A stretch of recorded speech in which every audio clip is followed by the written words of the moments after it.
No, that's great insight. And speaking of insight, what insight do you want to share with our cyber network?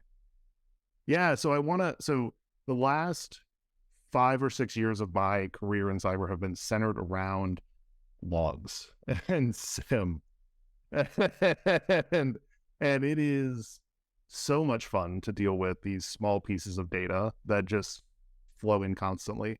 But I want to share this concept that I'm seeing more and more, where people are taking their SIMs and turning them into what malware Jake affectionately calls a log toilet.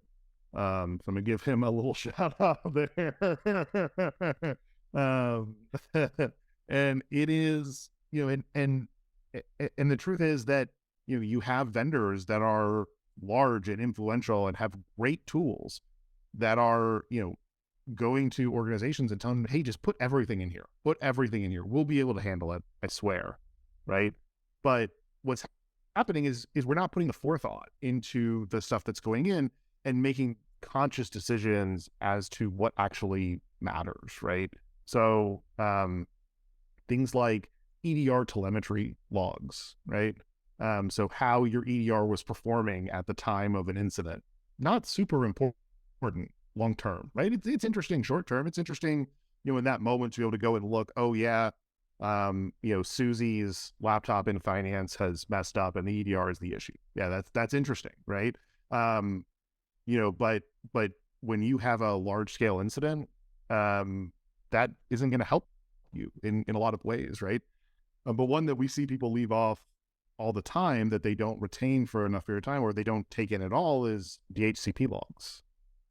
And you get into an environment, and it's great that that this piece of malware originated on 192.168.34.5, right? It's great that you know that, but unless you can tell me at that date, at that time, what machine that was, our investigation's done.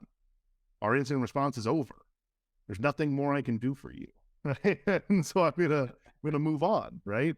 And so there's this business conversation around, we need to retain our logs because there's compliance requirements and there's regulatory requirements and things like that. But then there's also, we lose sight of the fact that we bring in logs for a very specific reason outside of compliance, and it's truly detection and response to cyber incidents, right?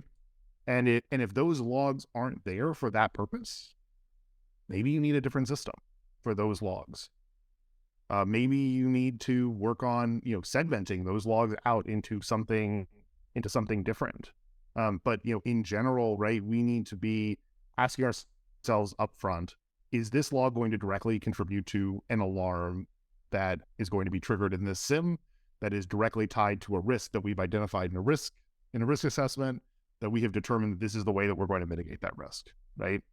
We need to ask that question up front. And then the next question we need to ask is, even if that's a no, when that alarm goes off, what supporting data do I need to investigate that, to be able to know what happened to get me to that place, right? And be able to walk that incident backwards so that I'm not blind when that alarm goes off. And so I think that's really kind of the core that I want to get out of, and kind of the time that we have today is, begin to ask yourself those questions of, logging is an important fundamental piece of all parts of technology. Cybersecurity logging is specific, and we need to be specific about the logs that we take in and be considerate of those things. And if that doesn't fit with the logging that your app devs need to do, or that your IT infrastructure team needs to do, or something along those lines, then you need to consider how you handle those logs separately and handle those logs differently. It doesn't necessarily mean you need a different vendor. It doesn't necessarily mean you need a different system, but it requires a different level of consideration. And, if you have a good vendor, they'll tell you how to do it.